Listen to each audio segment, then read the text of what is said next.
Assalamualaikum warahmatullahi wabarakatuh. Alhamdulillahirabbil alamin, nahmaduhu wa nasta'inuhu wa nastaghfiruh wa na'udzu billahi min shururi anfusina wa min sayyiati a'malina. May yahdihillahu fala mudilla lahu wa may yudlil fala hadiya lahu. Asyhadu an la ilaha illallah wahdahu la syarika lahu wa asyhadu anna Muhammadan 'abduhu wa rasuluhu la nabiyya ba'dah. Qala Allah ta'ala fi kitabil karim, a'udzu billahi minasy syaithanir rajim. Ya ayyuhalladzina amanu taqullaha haqqa tuqatih wa la tamutunna illa wa antum muslimun. Raditu billahi rabba wa bil islami dina wa bi Muhammadin nabiyya wa rasulah. Bapak, Ibu sekalian, adik-adik, Mbak, jamaah salat Isya, salat tarawih dan salat witir yang dirahmati oleh Allah Subhanahu wa taala. Alhamdulillah, kita panjatkan syukur kita kepada Allah atas limpahan nikmat yang diberikan kepada kita semua, sehingga sampailah kita pada malam hari ini di malam peringatan Nuzul Quran Ramadan 1444 Hijriah, Masjid Al-Falah, Kuda Payung, Banyumanik, Kota Semarang, dalam keadaan sehat. Semoga hadirnya Bapak sekalian, sehatnya Bapak sekalian bagian dari sehat yang barokah, yang senantiasa digunakan dalam ketaatan kepada Allah Subhanahu wa taala dalam melaksanakan rangkaian amal soleh di bulan Ramadan. Salawat dan salam semoga senantiasa tercurah kepada beliau baginda Rasulullah sallallahu alaihi wasallam, yang semuanya kita senantiasa dan selalu mengharapkan syafaat beliau kelak di yaumul qiyamah. Semoga kita semua yang termasuk yang dimaksudkan oleh Rasulullah akan mendapatkan syafaatnya kelak. Amin Allahumma amin. Kita alhamdulillah sudah hadir di tengah kita beliau Ustaz Syarif Hidayat, yang sudah familiar, yang sudah kita kenal, Al Kedawangi atau Purbalingga. Ya, jadi nanti bahasanya agak Indonesia, agak halus, agak apa? Jangan khawatir, Purbalingga kalau di sini banyak. Kalaupun kurang penerjemahan nanti kita bantu. Maka mari mengawali untuk acara kita pada hari ini, kita buka dengan basmalah bersama. Bismillahirrahmanirrahim. Memasuki yang kedua kepada beliau Bapak RW 13, sambutan Bapak Ali Masjid, waktu dan tempat kami persilahkan. Assalamualaikum warahmatullahi wabarakatuh. Bismillahirrahmanirrahim. Alhamdulillahirabbil alamin. Wa bihi nasta'in ala umuri dunya.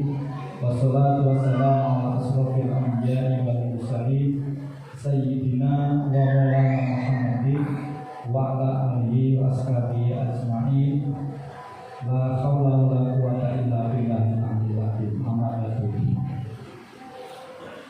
Yang kami muliakan Romo Ustaz Syarif Hidayat Sekini Dewan, yang kami hormati Bapak Ketua Takmir Ustaz Jajaran Pengurus, yang kami hormati Bapak Ketua PHBI beserta para pengurus, serta para sesepuh, ibu sepuh, bapak serta ibu, anak-anakku, dan remaja yang senantiasa kami hormati dan kami banggakan, serta senantiasa dirahmati oleh Allah SWT.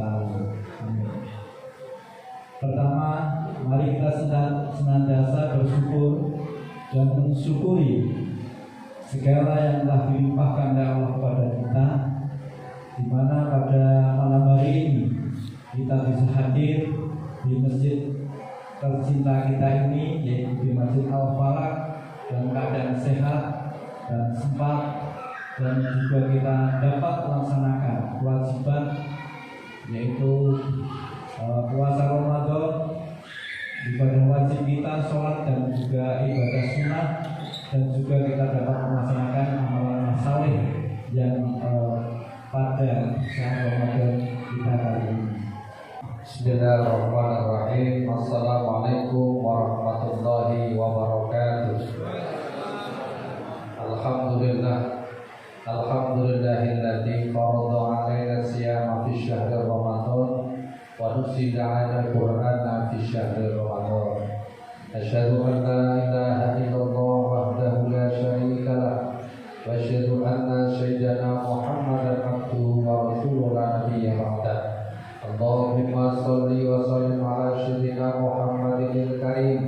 wa ala alihi wa sahbihi ajma'in amma ba'd. Qala Allah ta'ala fil Qur'anil Karim, a'udzu billahi minasy syaithanir rajim. Bismillahirrahmanirrahim. Inna nahnu nazzalna dzikra wa inna lahu lahafizun. Rahimakumullah, hadirin jamaah salat Isya tarawih Masjid Al-Falaq yang insyaallah dirahmati Allah. Tanpa saya sebutkan satu persatu biar waktunya lebih banyak untuk tausiah. Pertama-tama puji dan syukur alhamdulillah, salawat dan salam senantiasa tercurah kepada junjungan kita Nabi besar Muhammad sallallahu alaihi wasallam. Mudah-mudahan kita semua mendapatkan syafaatnya. Amin Allahumma amin. Kata mendapatkan hidayah dari Allah Subhanahu wa taala. Amin Allahumma amin. Rahimakumullah Bapak Ibu jamaah Masjid Al-Falaq yang insyaallah dimuliakan Allah. Tadi Imam beberapa kali membaca Quran surat Al-Qadr, betul? Atau Al-Qadr. Itu mengingatkan kita bahwa malam ini adalah malam Lailatul Qadar, malam turunnya Al-Quran. Nanti kita jelaskan. Yang kedua, Imam tadi sering beberapa kali membaca Quran surat Al-Ikhlas, betul? Ketoe itu sih paling ikhlas. Ketoe, mamume yo ketoe ikhlas, imame yo ikhlas. Sesuai dengan namanya Quran surat Al-Ikhlas. Sing imami yo ikhlas, sing dimakmumi yo ikhlas. Karena survei membuktikan ternyata jadi imam sholat tarawih yo gampang-gampang angel. Rodo cepet sholat kok cepet temen, rodo alon sholat kok suwe temen. Ya kira-kira surat Al-Ikhlas lah. Sing pokoke pas tengah-tengah, insyaallah kabeh ikhlas. Amin Allahumma amin. Rahimakumullah Bapak Ibu yang saya hormati, nuzulul Quran sedikit saya ceritakan kronologi sejarah sebelum turunnya Al-Quran. Kira-kira ketika Kanjeng Nabi Muhammad usia 38 tahun, halo? Ada yang usia 38? Pak Yusak baru 23, ya kan? Pak RW baru 18. Itu kalau masih 38 ya, ngomong KB ya.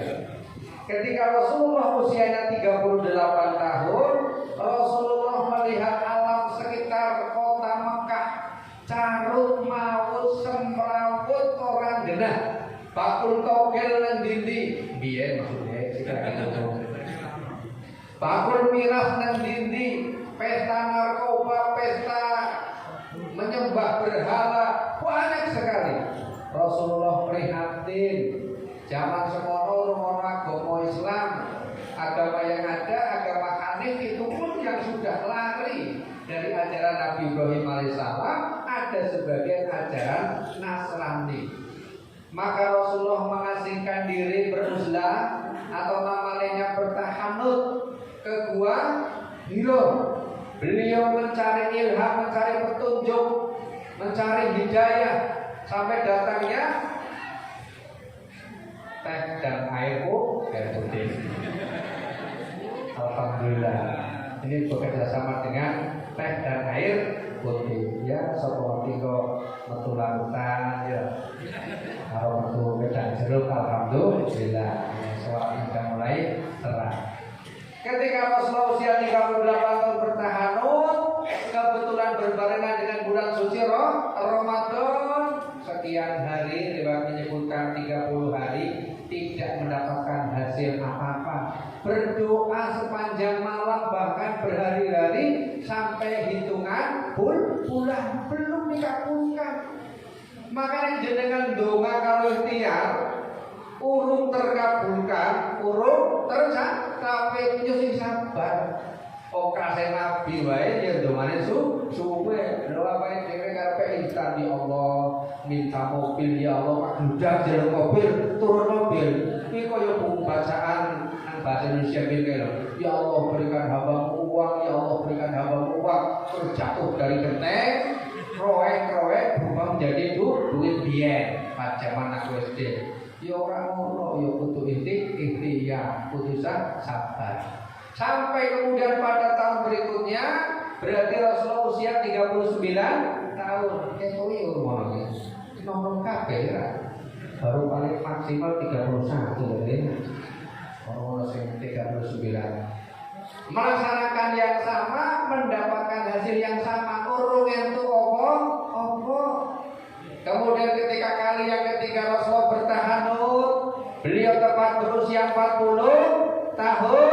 Pada malam hari Jumat, beliau di Gua Hira mendapatkan wahyu yang pertama, Quran surat Al-Alaq ayat 1 sampai 5. Iqra bismi rabbikal ladzi khalaq sampai ayat yang kelima.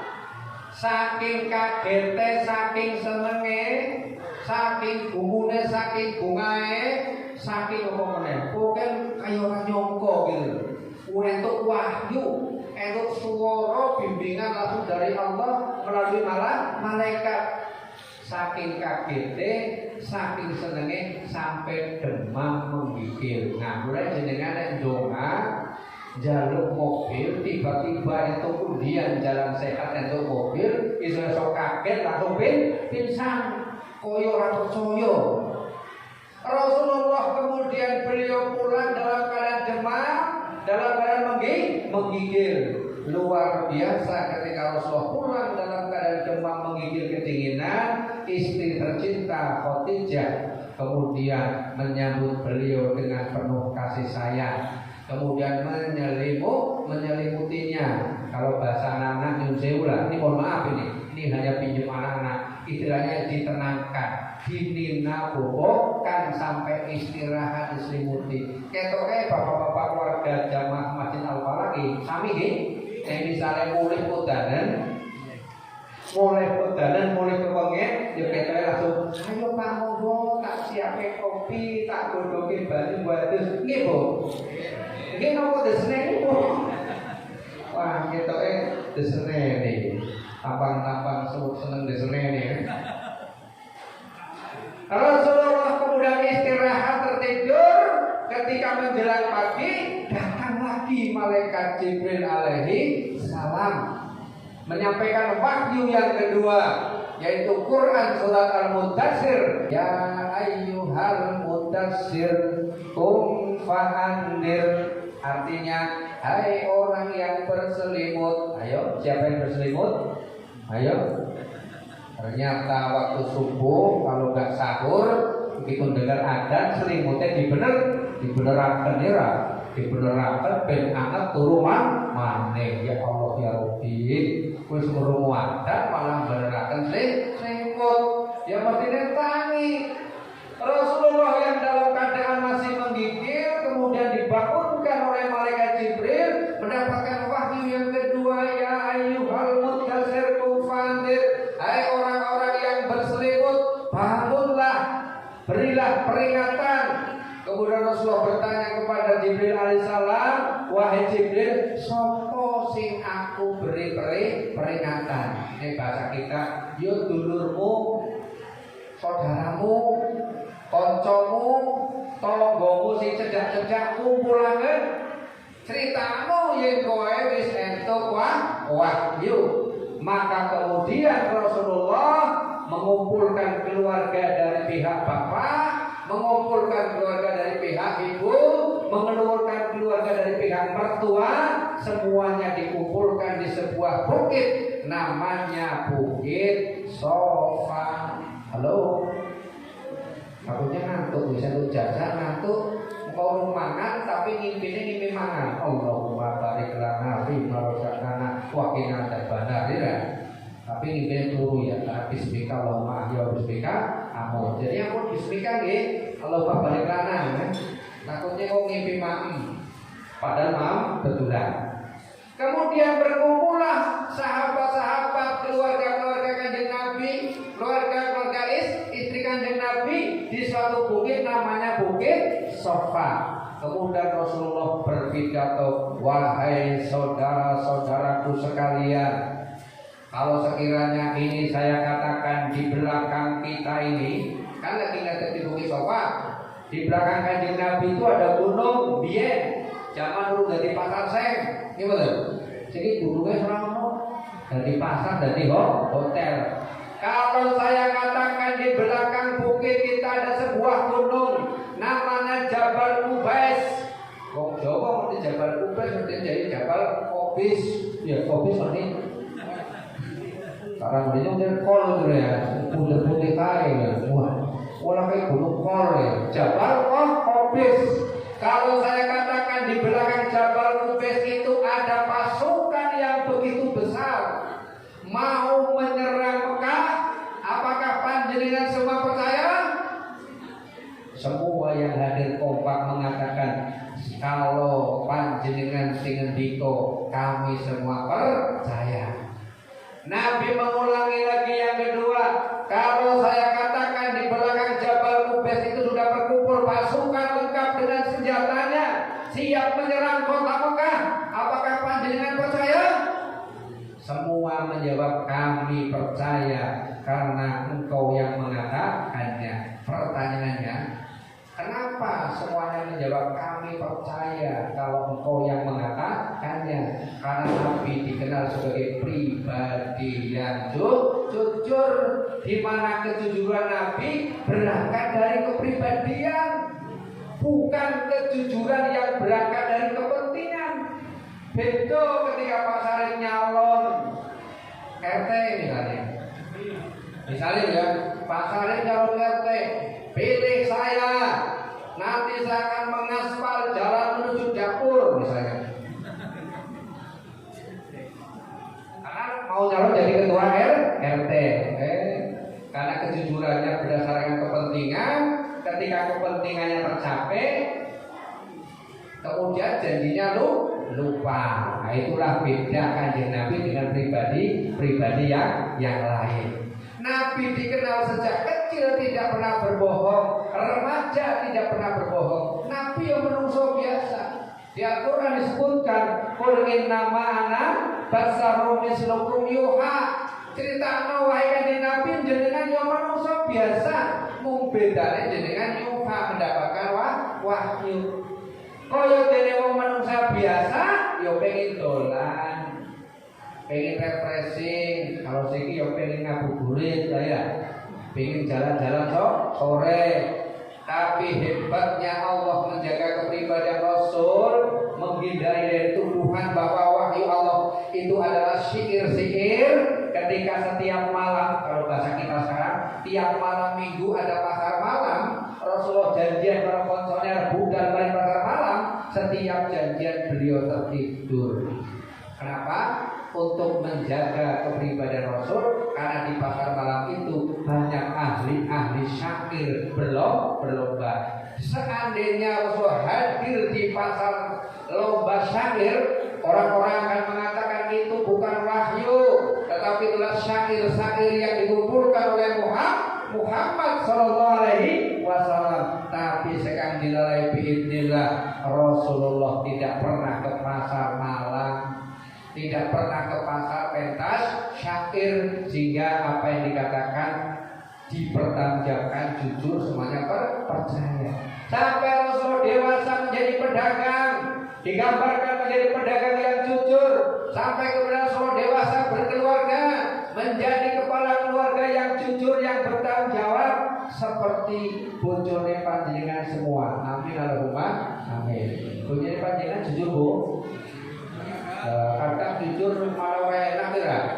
Aku bojo meneh. Misalnya ya, jujur, tapi malah seneni ya ora. Akhirnya ora jujur. Wani kira. Tapi ketika Rasul bertanya pada pertanyaan yang ketiga, kalau sekiranya saya katakan tadi malam saya didatangi malaikat Jibril, kemudian malaikat Jibril memberikan wahyu dari Allah, apakah panjenengan percaya? Ternyata muncul seorang yang angkat tangan, wahai Muhammad, ternyata Abu Lahab, saya tidak percaya kalau engkau mendapatkan wahyu. Kemudian Abu Lahab mengatakan, Tabat yadaka ya Muhammad, celakalah, terbakarlah, hancurlah tanganmu wahai Muhammad. Apakah hanya untuk ini, kata Abu Lahab, engkau mengumpulkan kami semua? Celakalah, terbakarlah, hancurlah tanganmu wahai Muhammad. Pernyataan Abu Lahab inilah yang kemudian menjadi asbabun nuzul Quran turunnya surat Al-Lahab. Tabat yada abi lahabil wa tab. Yang Allah sendiri yang langsung menghukum, Allah sendiri yang langsung memvonis kecelakaan, kehancuran, keterbakaran, kemusnahan, kekuasaan tangan kekuasaan Abu Lahab. Kemudian mungkin jenengan bertanya, loh, tadi Pak Kiai, Pak Ustaz, Pak Syekh, Pak Habib, Pak Kiai, Ustaz, Syekh, Habib mengatakan Quran pertama turun katanya Al-Alaq, betul? Yang kedua Quran turun katanya Al-Mudaththir.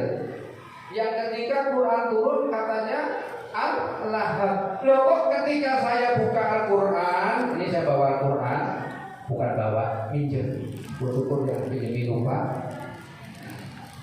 Saya minjem Quran, ternyata pertama bunyinya Quran surat Al-Fatihah.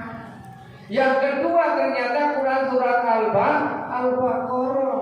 Yang ketiga ternyata surat Ali, bukan Pak RW. Ali Imran, kemudian An-Nisa dan Al-Maidah. Kok ora padha urut-urutane? Ketahuilah Allah Subhanahu wa taala menurunkan Al-Qur'an dari Lauhil Mahfuz min arsis samawati wal ardi, dari kekuasaan Gusti Allah. Allah menurunkan Al-Qur'an dari Lauhil Mahfuz ke Baitul Izzah. Baitul Izzah itu ada yang mengartikan langit dunia. Itu dalam bentuk jumlatan wahidah makdebuk seperti ini. Bentuknya utuh, urutannya persis, dimulai dari Al-Fatihah, diakhiri Quran surat An-Nas. Namun kenapa Al-Quran diturunkan berpisah-pisah, berangsur-angsur, tidak lengkap? Itu dalam rangka untuk memenuhi kebutuhan dakwah Rasulullah Sallallahu Alaihi Wasallam. Ketika ada orang bertanya tentang Bani Israel, maka Allah mewahyukan kisah Bani Israel. Ketika ada orang bertanya kisah Yusuf, Allah menurunkan mewahyukan bab Nabi Yusuf, dan seterusnya dan seterusnya. Nah, jadi ini ilmu pertama nih, jadi Al-Quran itu dua gelombang. Gelombang pertama turun dari Allah, Lauhul Mahfuz ke Baitul Izzah, ke langit dunia dalam bentuk utuh. Bukan hanya Al-Quran, termasuk Taurat, Zabur, Injil, Suhuf, semuanya diturunkan Allah dari Baitul Lauhul Mahfuz ke Baitul Izzah dalam bentuk utuh. Untuk apa? Untuk mengetes nantinya di yaumul akhir tentang kemurnian dan keaslian kitab-kitab Allah. Wong sing dikai Injil ngaku Injile asli, wong sing dikai Zabur ngaku Zabure asli. Dalam cerita, dalam kisah, katanya banyak kitab-kitab yang sudah dirubah oleh tangan-tangan manusia. Nanti keaslian dan kepalsuannya akan dibuktikan di hadapan Allah Subhanahu wa ta'ala. Beruntung kita menjadi umat Nabi Muhammad SAW. Allah menurunkan Al-Quran dengan sebuah janji, inna nahnu nazzalna dzikra wa inna lahu lahafidun. Kata Allah, sesungguhnya akulah yang menurunkan Al-Quran dan aku sendiri yang menjaganya. Bagaimana Allah menjaga Al-Quran? Subhanallah, luar biasa. Kalaulah mungkin cetakan ini disalah-salahkan, karena mungkin yang punya mesin percetakan bukan umat Islam, mohon maaf, misalnya loh nih, bisa jadi Quran ini salah-salah cetakan, Ada beberapa ayat yang dihilangkan, ada beberapa ayat yang ditambahin. Kalaulah mungkin salah cetak, masih ada para penghafal Al-Quran. Sehingga kalau ada kesalahan langsung ketahuan. Subhanallah. Ketika Rusia masih bernama Uni Soviet, dulu penguasanya Gorbachev, beraliran komunis. Agama Islam tidak boleh ada di Rusia. Islam tidak boleh ada, apalagi berani mengajarkan Al-Quran. Tetapi begitu Rusia bangkrut atau Uni Soviet bubar, berdirilah beberapa negara. Uni Soviet menjadi Rusia, ada salah satu negara namanya Chechnya. Betul. Yang rajanya, presidennya luar biasa. Begitu merdeka langsung membangun masjid yang begitu indah. Kemudian tahun ini membuka bersama di sepanjang kota-kota yang ada di Chechnya untuk umat Islam agar menyambut Ramadan dengan luar biasa. Begitu Uni Soviet bubar, ternyata banyak orang-orang yang hafal Quran di Chechnya. Bagaimana? Mereka yang tidak boleh ngaji, yang tidak boleh menghafal Quran, ternyata Allah mengirimkan beberapa orang yang mampu menghafal Quran di sana. Konon rumah-rumah Muslim yang tidak menampakkan kemuslimannya, beliau menggali sebagian tanahnya, sebagai kamarnya, kemudian ditanamlah Al-Quran di rumah-rumah mereka. Kemudian di tengah malam buta, ketika orang-orang tertidur lelap, sebagian orang-orang tua memperdulikan, memperjuangkan, mengorbankan waktunya untuk belajar membaca dan menghafalkan Al-Quran dengan gelap gulita. Subhanallah. Zaman Pak Ali dia belajar Quran orang Lampung, betul. Orang sempil siji kok barengan. Iso. Lah sini kayak lampu siti wae, lampune kurang terang. Kadang hati ini sih murah badan. Subhanallah. Nusewu. Itu di negara komunis yang dilarang beredar agama Islam, di sana tertanam orang-orang yang menghafal Al-Quran. Inna nahnu nazzalna dzikra wa inna lahu lahafizun. Nusewu. Bisa jadi Al-Quran di Indonesia tidak ada kalau nggak ada yang mau belajar, tetapi pasti Allah menjaganya di tempat lain. Bisa jadi mungkin sini orang tidak mau Iqra, tidak mau TPQ, tidak mau TPA, tetapi Allah pasti menyiapkan tempat di tempat lain, di mana di situ ada TPQ, ada TPA. Maka kita yang kondusif untuk belajar agama, kondusif untuk belajar Al-Quran, mestinya kita meluangkan waktu kita untuk belajar Al-Quran. Apalagi panjenengan berada di bulan suci Ramadan. Ada salah satu amalan yang sangat disunahkan, namanya tadarus Al-Quran. Jenenge wae tadarus. Tadarus artinya belajar. Wong jenenge wong belajar salah entuk mboten? Entuk wong belajar kok. Oh salah ya ora apa wong belajar. Itulah sebabnya Rasulullah ngendika 2 pahala bagi orang yang mau belajar Al-Quran. Yang pertama pahala mau belajar, yang kedua pahala kesusahan. Walaupun salah-salah mencapai Al-Quran,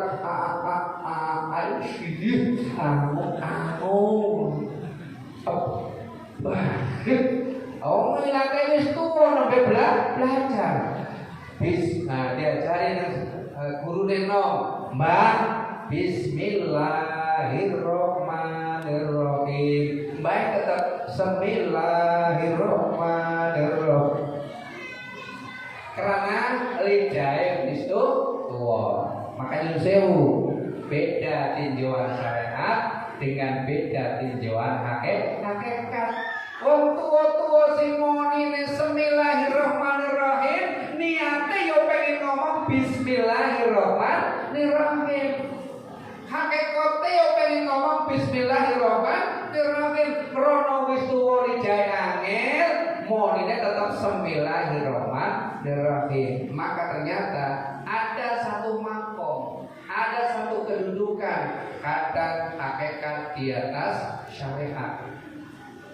Kadang, tapi ada juga makom syariat di atas hakikat. Makom kita yuk dicampurlah, hakikatnya yuk dipelajari, syariatnya yuk ditinggalkan.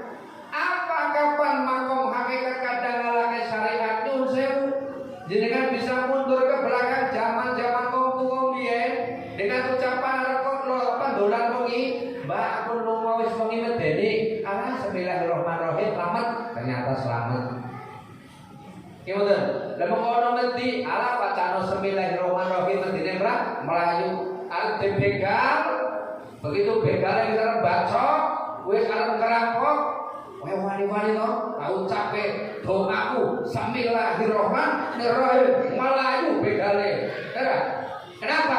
Karena yakinnya dengan ucapan karena Allah walaupun syariatnya salah.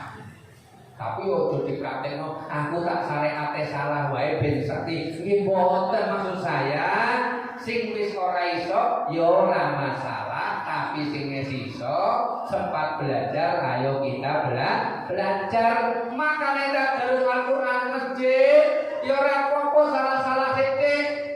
Ojo diprotes suaramu elek, salah tadarus isin-isinke.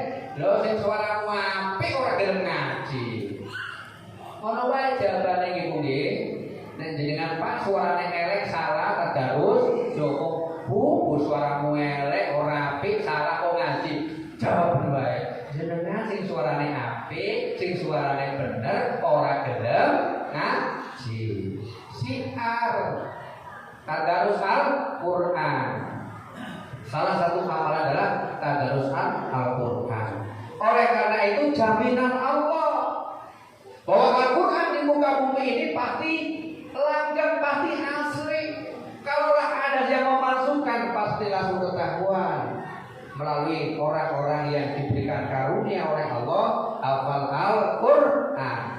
Kemudian yang kedua, bagaimana prinsip Al-Quran diturunkan? Ada 5 prinsip Al-Quran diturunkan.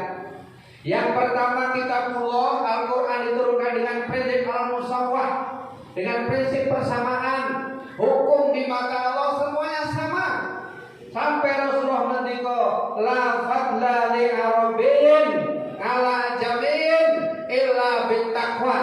Ora ono bedane wong Arab karo bukan wong Arab kecuali takwanya. Kalau saya takwilkan, kalau saya alih bahasakan, kalau saya alih ilustrasikan, ora ono bedane wong lanang karo wong wedok kecuali takwane. Ora ono bedane wong sugih karo wong melarat kecuali takwane. Ora ono bedane pejabat karo rakyat biasa kecuali takwane. Dari pejabatlah kelakuane bejat, ya hina di sisi Allah Subhanahu wa taala. Jadi rakyat biasalah tetapi kelakuane apik, mulia di sisi Allah Subhanahu wa taala. Itulah makna la fadla li arabiyyin ala jamiyyin illa bit taqwa. Kemudian yang kedua, Al-Quran diturunkan dengan prinsip al-hurriyah, dengan prinsip kemerdekaan, dengan prinsip kebebasan. Allah dengan sifat rahmatnya, Allah dengan sifat rahimnya tidak memaksakan manusia hambanya semuanya beriman, tidak. Silahkan yang mau murtad, yang mau kafir, monggo. Jenengan sholat, jenengan ngaji, jenengan puasa tidak menambah kekuasaan Allah. Jenengan tidak sholat, jenengan kafir juga tidak mengurangi kekuasaan Allah. Allah dengan sifat Rahman dan Rahimnya memberikan 2 jalan, fa'alhamaha fujuraha wa taqwaha. Sing arep maksiat monggo karepmu, sing arep taat silahkan karepmu. Yang jelas ada sifat Rahman Allah, ada sifat Rahim Allah. Sifat Rahman Allah yang diberikan di dunia kepada semua hamba walaupun dia tidak beriman, Sifat rahim Allah diberikan kepada manusia khusus bagi mereka yang beriman. Oleh karena itu monggo jangan sampai kita tidak mau beriman kepada Allah Subhanahu wa ta'ala.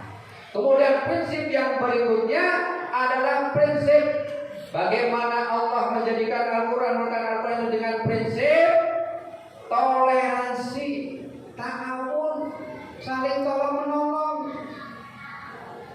saling bahu-membahu. Digambarkan ketika Rasulullah hidup di Madinah periode awal, dibangunlah sebuah piagam, namanya piagam Madinah. Rasulullah bekerja sama dengan orang kafir, Rasulullah bekerja sama dengan orang Yahudi, Rasulullah bekerja sama dengan orang Nasrani, selama mereka tidak mengingkari janji. Maka dikisahkan dalam Quran surah Al-Fat, kalau tidak keliru 5 bagian akhir, dan Muhammad itu adalah orang yang berkasih sayang dengan para sahabat, tetapi Muhammad juga orang yang tegas, orang yang keras dengan orang-orang kafir yang mereka mengingkari janji. Ketika mereka bekerja sama tidak mengingkari janji, saling hormat menghormati, monggo, tidak ada masalah. Lakum dinukum waliyadin, tidak ada urusan. Dengan orang berbeda agama saja kita tolong menolong, lakum dinukum waliyadin, sangat menyedihkan dan sangat memilukan. Kadang kita berantem sendiri dengan sesama muslim hanya goro-goro beda kunut atau tidak, hanya gara-gara sholatnya 20 atau 8, hanya gara-gara baca bismillah keras opo pelan. Berarti tidak memahami lana amaluna walakum amalukum. Itulah sebabnya Rasulullah berdoa umpamanya Ibnu Abbas, ya Allah, Allahumma ij'alhu faqihu fiddin waj'alhu ahlu fit taklil. Nabi berdoa untuk Ibnu Abbas agar Ibnu Abbas itu dijadikan oleh Allah sebagai orang yang paham terhadap agama. Allah menjadikan Ibnu Abbas itu sebagai orang yang pintar menakwilkan Al-Quran. Jadi Al-Quran ini menurut banyak yang tidak bisa kita terapkan secara langsung. Alhamdulillahirabbil alamin. Ini nerapkannya piye? Oh, ternyata ulama yang mengajarkan. Ya alhamdulillah, syukur gue. Pertama mengucap alhamdulillah. Yang kedua, yo meyakini bahwa rezeki itu dari Allah. Yang ketiga, yo lali iuran snack, lo ngaji. Itu bagian syukur. Gimana? Wa mimma razaqnahum yunfiqun, sebagian hartanya diinfakkan. Itu cara bersyukur. Sapa sing ngajari ngono? Para ulama. Maka jauh-jauh hari Nabi sudah mengingatkan, nanti kelak di akhir zaman umatku akan terpecah belah menjadi 70. Berapa mas? 72 ya? 72 golongan. Kulluhum, semuanya sesat, semuanya masuk neraka, kecuali satu kelompok yang aman selama dijamin oleh Rasulullah, yaitu golongan Ahlus Sunnah wal Jamaah. Mohon maaf, kabeh ngaku Ahlus Sunnah, kabeh ngaku ahli Kanjeng Nabi, kabeh ngaku ahli ngikuti hadis, yo hampir semuanya Ahlus Sunnah, tapi sedikit yang wal Jamaah. Padahal pesan Nabi yang selamat adalah Ahlus Sunnah wal Jamaah. Ora cukup nang hadis ora ono. Nek jenengan bolak-balik ngomong hadis ora ono, mati sampean. Saya itu al-zakat, ternyata ora ono bab zakat nganggo berasi, tak bukai ora ono. Oh, ternyata wal Jamaah. Sing mutusnya adalah wal Jamaah. Ki boten? Subhanallah, ora ono. Arep apa meneh? Arep maem ya ora ono boleh pakai sendok ora ono ki. Sunai 3 jari misalnya loh ki. Mati ora iso apa. Kenapa? Kita hanya tersepona dengan kata-kata Ahlus Sunnah tapi tidak mau wal Jamaah. Jadi banyak amalan-amalan yang kita lakukan yang dilakukan atas ijtihad, atas kesepakatan, atas diskusi, atas hasil edukasi para ulama. Mereka berjamaah memutuskan suatu perkara. Tentu para ulama itu memutuskan suatu perkara tidak asal memutuskan, tidak menuruti hawa nafsu, tetapi mengikuti dasar-dasar Al-Quran dan dasar hadis. Kemudian kalau bahasa sidang, mengingat, menimbang, memperhatikan, maka hukumnya haram, maka hukumnya sunnah, maka hukumnya makruh, maka hukumnya wajib dan lain sebagainya. Siapa yang bikin produk itu? Wal jamaah. Ayo kita bergandeng tangan. Jangan cuma ahlu sunnah, tapi juga kita bergandeng tangan ahlu sunnah wal jamaah. Kalau mau dipikir semuanya sesat, rono ngajarkan sholat tarawih sore-sore, hari sampai sholat tarawih rampung meneh. Aduh ya Allah, rono. Nabi digambarkan berrokaat-rokaat sampai bilangannya tidak terhitung. Sampai Sayyidah Aisyah mengatakan, ketika aku tidur Rasulullah dalam keadaan sholat, ketika aku bangun Rasulullah masih dalam keadaan sholat. Rokaatnya tidak terbilang. Ono masih ribut. Kowe iki sing bener bodoh. Sing 20 hadis dhaif. Mau hadis dhaif, mau hadis palsu, bahkan orang hadisnya asal itu perbuatan baik, ayo kita lakoni. Sekarang saya katakan, Mak Lampir berkata, apa Bu? Mak Lampir, kenapa Bu? Mak Lampir berkata, barang siapa bulan suci Ramadan gelem ngengi takjilan. Apa takjilan? Snack sore, ya lah. Barang siapa bulan puasa gelem ngengi jaburan, berarti snack malam, maka pahalanya besar sekali. Itu pola Mak Lampir. Perkataannya apa kamu betul? Orang-orang hadisnya Pak Mak Lampir. Tetapi selama itu baik dan tidak bertentangan, why not bahasa Jawa kan?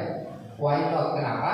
Kenapa tidak? Maka kita jangan tersepona sebentar-bentar iki ora ono dan lain sebagainya. Nah, yang kelima, prinsip Al-Quran diturunkan adalah amar ma'ruf nahi mungkar. Inilah yang mungkin harganya sedang mahal. Oke kiai, oke ustaz, ayo sholat, ayo zakat, ayo ngaji, ayo sedekah. Itu namanya amar ma'ruf. Tapi sithik sekali tokoh agama, sithik sekali pejabat, sithik sekali apa meneh sing gelem nahi mungkar. Ya saling panjenengan begitu ana togel ngadeg ya padha-padha delok jenengan wae sing cerdas. Boten lah jenengan kan tentara, jenengan mawon. Yo co aku tentara tapi urusanku. Jenengan kan yo RW PRW. Begitu ada pesta miras, ada pesta togel, orang mesti wani. Saya tahun 2011 lupa selama di suatu kampung, saking menggebu-gebunya saya sampai tidak sengaja togel sama bak miras. Nah pas lagi rambut ceramah lupa, harusnya jenengan mampu nyinggung itu. Belum kenapa? Nanti jenengan mulai orang selamat, aku orang nanggung loh Pak. Lu jenengan sih enggak loh ya, mau orang nanggung. Ternyata di wilayah tersebut nyun sewu ahlul tauhid wa ahlul miras. Yes piye, jenenge tundang yo mangkat. Lha kula nyun sewu, halal bihalal disunat mungkin yo nate. Yo guyonan lho. Lha dokelem wong undangannya halal bi halal, sapa ngerti dengan halal bi halal, ada yang mendapatkan hidayah. Kata Allah dalam surah Al-Qasas ayat 52, wahai Muhammad, bukan engkau yang memberikan hidayah kepada orang-orang yang kamu cintai, tetapi akulah kata Allah yang memberikan hidayah kepada siapa saja yang aku kehendaki. Nah, maka kembali ke topik. Kemudian yang berikutnya, Al-Quran adalah diturunkan dengan memiliki beberapa manfaat.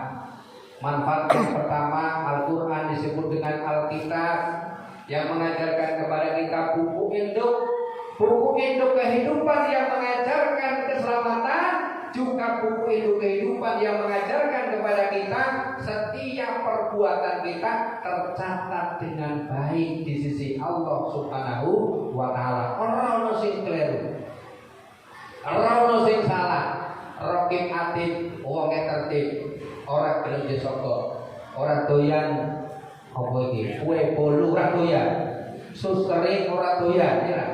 Cucur ora doyan, ora gelem disogok, pasti tulisannya ora bakal salah.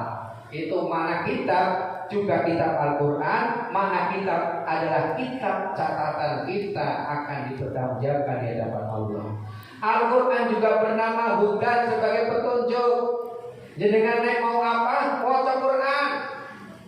Pak, saya mau sedekah, ya waca Quran. Orang ngerti teko Pak Ustaz. Saya mau daftar sekolah, teko Quran, coba di kuburan. Ya nek kuburan, dari kuburan donga ora apa-apa. Terus mari kuburan carane salah meneh. Mbak, putumu teko Mbak, kayak jak ngobrol wae kan. Malah mari gede, mari sudah gede, putumu numpak lewat dan lain sebagainya. Yang hidayah karo Gusti Allah. Al-Quran juga disebut sifat obat nek jenengan loro ati karo tangga. Apa meneh ora alasan loro ati kan salah. Ora alasan loro ati lho. Ya. Tangga dhewe tuku mobil, tangga dhewe tuku motor, tangga dhewe tuku wis apa meneh malah dhewe sing sakit kira. Berarti kan ora alasan. Berarti perlu disembuhkan hati kita. Maka Al-Quran juga bersifat syifa sebagai hati, sebagai obat. Ayo kita bersyukur, alhamdulillah. Tetap berikhtiar, berdoa yang ingin merubah kehidupan. Al-Quran juga disebutkan Furqan sebagai pembeda, membedakan mana yang boleh, mana yang tidak boleh, mana yang haram, mana yang halal. Terakhir, waktunya kurang 2 menit.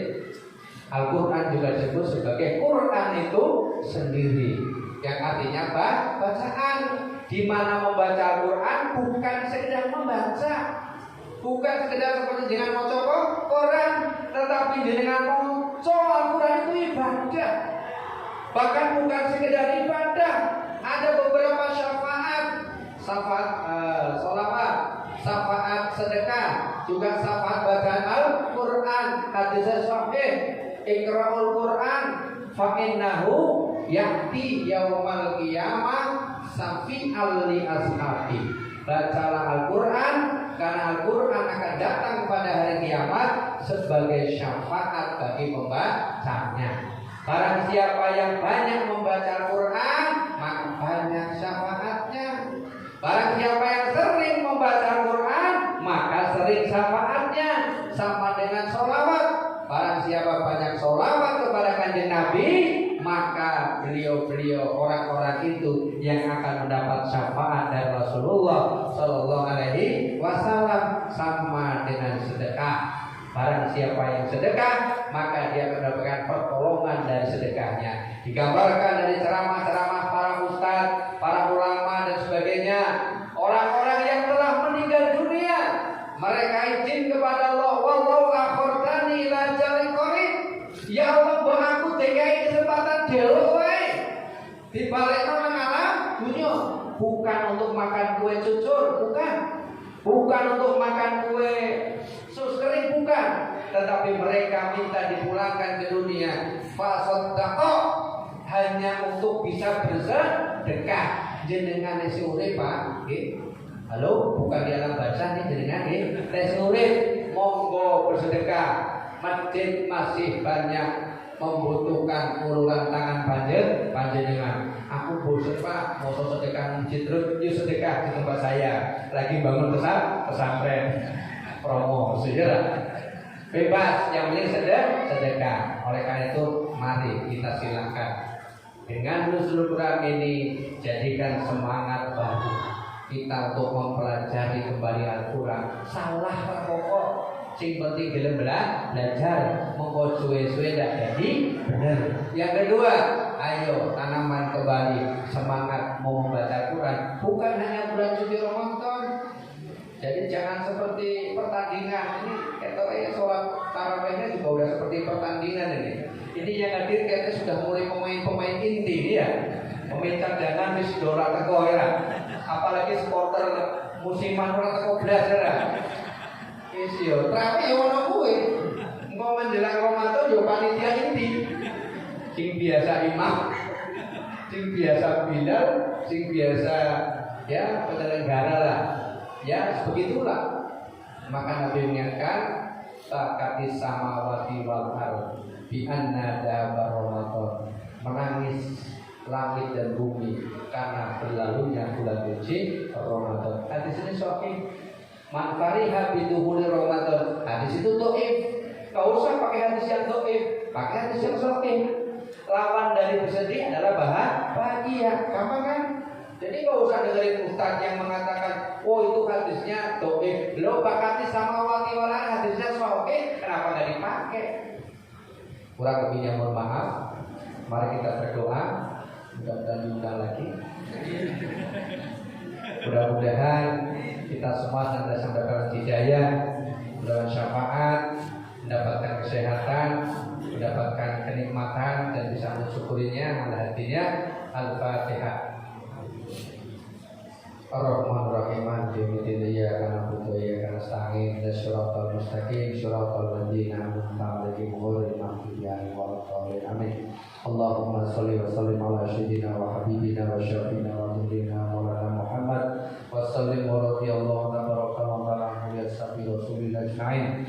Alhamdulillah rabbil alamin hamdan syakirin hamdan na'imin hamdan yuwafi ni'amahu wa yukafi mazidah. Ya Rabbana lakal hamdu kama yanbaghi li jalalika wa azimi sultanik. Allahumma innaka afuwun karim tuhibbul 'afwa fa'fu 'anna ya karim. Allahumma inna nas'aluka ridhaka wal jannah wa na'udzubika min syarrika wan nar. Rabbana ighfir lana wa li walidayna warhamhuma kama rabbayana shighara. Rabbana zalamna anfusana wa in lam taghfir lana wa tarhamna lanakunanna minal khasirin. Rabbana hab lana min azwajina wa dhurriyyatina qurrata a'yun waj'alna lil muttaqina imama. Rabbana atina fid dunya hasanah wa fil akhirati hasanah wa qina adzabannar. Subhana rabbika rabbil izzati amma yasifun wa salamun alal mursalin walhamdulillahi rabbil alamin. Demikian yang dapat kami sampaikan, kurang lebihnya mohon maaf. Billahi taufik wal hidayah. Wassalamualaikum warahmatullahi wabarakatuh. Waalaikumsalam warahmatullahi wabarakatuh. Alhamdulillah.